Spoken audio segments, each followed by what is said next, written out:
বড়দিন এলো আমার এলো পরিচয়।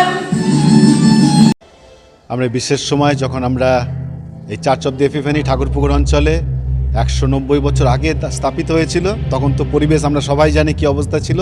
সেই সময় বলা হতো ঠাকুরপুকুর মিশন, পরে জেমস লং গির্জা বলা হতো, এবং এই মণ্ডলী প্রচুর সেবামূলক কাজ করেছে। সেই সময় যখন অভাব অনটন সারা অঞ্চলে ছিল, সেই সময় মণ্ডলী দাঁড়িয়ে বহু মানুষের পাশে দাঁড়িয়েছে।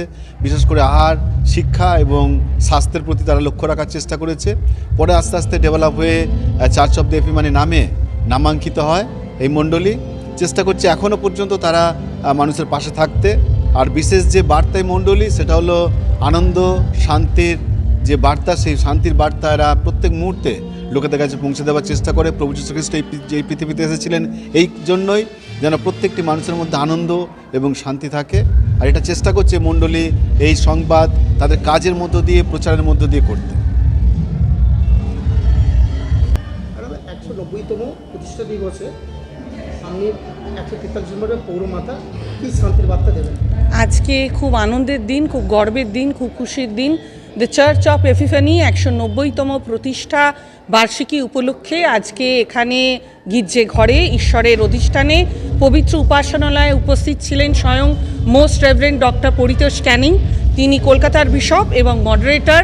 খুব সুন্দর বার্তা দিয়েছেন মানুষকে, যে প্রভু যীশু খ্রিস্ট যে বার্তা দিয়ে থাকেন মানুষকে, যে মানুষকে ভালোবাসো মানে আমাকে ভালোবাসো, সেই বার্তাই কিন্তু তিনি মানুষের মধ্যে পৌঁছে দিলেন।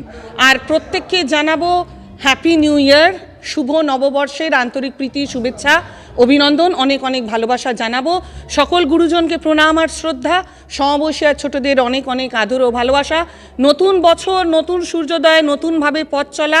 আর এই নতুন বছরে চলুন না বন্ধুরা, মনের অন্ধকার সমাপ্ত করি আর আলোর দিশারির পথে হাঁটি। প্রভু যীশু খ্রিস্ট যে বার্তা দেয়, প্রেমের বার্তা, ভালোবাসার বার্তা, বন্ধুত্বের বার্তা, সব কিছু মনোমালিন্য ভুলিয়ে দিয়ে বিষম মশাই স্বয়ং যে বার্তা দিলেন প্রত্যেক মানুষকে, যে 2026 সালে যা কিছু আগে ঘটে গেছে তা সমাপ্ত হবে, আর 2026 সালে প্রভু যীশু খ্রিস্টের অনুগ্রহ আশীর্বাদে প্রত্যেকে পরিপূর্ণ হয়ে উঠবে প্রত্যেকের জীবন।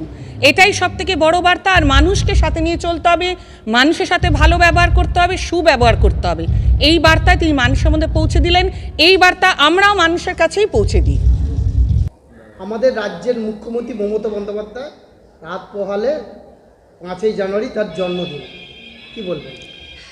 অগাধ শ্রদ্ধা প্রণাম জ্ঞাপন করব সে মহীয়সী নারী জননেত্রী মমতা বন্দ্যোপাধ্যায়কে, যার কর্মপ্রচেষ্টার ঐকান্তিক উদ্যোগে আজ পশ্চিমবঙ্গ রাজ্যতে আমরা এত শান্তিতে, এত সুখে, এত ভালো করে আমরা বাস করছি, সুরক্ষিতভাবে বসবাস করছি।